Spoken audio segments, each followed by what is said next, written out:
Ignition sequence start.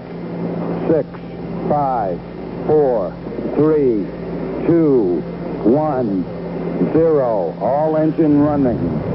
Liftoff. We have a liftoff. 32. Hi, I'm Mike Collins, astronaut on Apollo 11. 50 years ago, I went on an adventure which took Neil Armstrong and Buzz Aldrin to the surface of the moon for the first time in history, while I stayed in orbit 60 miles above them in the command module, which would eventually bring us all home.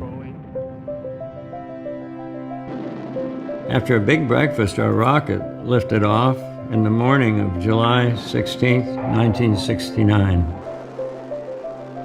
Neil, Buzz, and I felt the weight of the world on our shoulders. It took around 400,000 people to land humankind on the moon. From engineers to computer programmers to the people who sewed airtight spacesuits. We thought our onboard computer was very sophisticated, but in fact it had less computing power than what we all carry around in our pockets today. NASA worked with 3 antennas around the Earth, one in Spain, one in Australia, and one in California. So our team in Houston could see us anytime and tell what our trajectory should be, no matter which way the Earth was turned.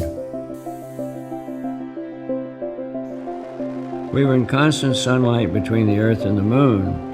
In order to regulate the temperatures on Apollo 11, we had to perform a maneuver which some called a barbecue roll, in which we rotated sideways like a chicken on a spit.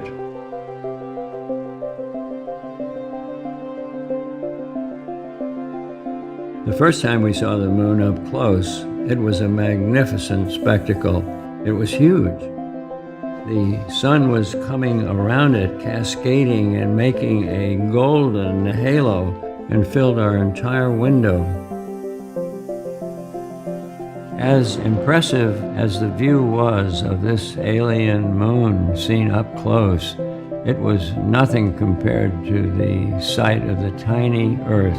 The Earth was the main show. The Earth was it.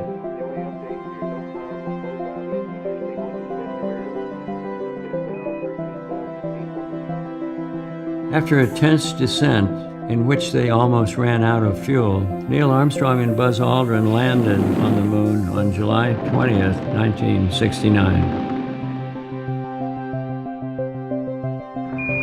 Houston, Tranquility Base here. The Eagle has landed. I'm going to step off the limb now. That's one small step for man, one giant leap for mankind.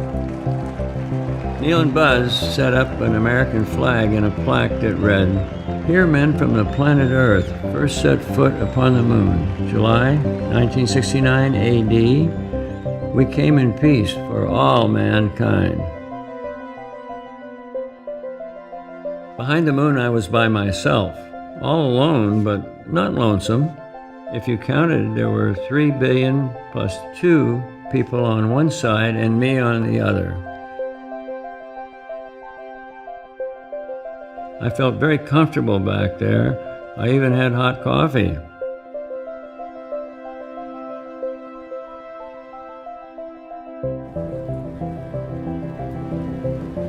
We arrived back on Earth on July 24th, 1969, and landed in the Pacific Ocean. We were invited to take a tour around the world, and I was amazed that everywhere we went, people would say, we did it. We, you and me, the inhabitants of this wonderful Earth, we did it. Houston, Mike Collins on Apollo 11. Thank you so much for joining me today. Mike Collins out.